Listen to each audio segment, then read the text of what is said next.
வியாசர்பாடியில் அதிமுக கொடிக்கம்பத்தை தொட்ட சிறுமிகள் மீது மின்சாரம் பாய்ந்தது பரபரப்பை ஏற்படுத்தியுள்ளது. இதுகுறித்த விவரங்களை செய்தியாளர் அசோக் வழங்க கேட்கலாம். அசோக், இந்த 2 சிறுமிகளின் உடல்நலம் தற்போது எப்படி உள்ளது? விவரங்கள். அதாவது நேற்று வியாசர்பாடி சத்தியமூர்த்தி பகுதியில் அதிமுக உறுப்பினர் விஜய் எங்களுடைய தாயகவுடைய 1ஆம் ஆண்டு நினைவேந்தல் நிகழ்ச்சி நடைபெற்றது. இந்த நிகழ்ச்சிக்காக அந்த தெரு முழுவதும் அதிமுக கொடி கம்பங்கள் கட்டப்பட்டது.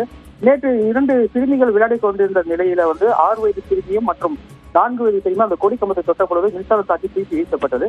உடனே அருகில் இருந்தவர்கள் தனியார் மருத்துவமனையில் அனுமதிக்கப்பட்டிருந்த நிலையில 6 வயது சிறுமி நேற்றே வீடு திரும்பிய நிலையில் தற்போது ரியா என்கின்ற 4 வயது சிறுமி தொடர்ந்து மருத்துவமனையில் சிகிச்சை பெற்று வருகின்றனர்.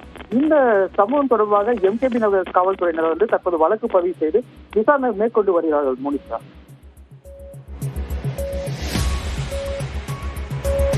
விவரங்களை பதிவு செய்தமைக்கு நன்றி அசோக்.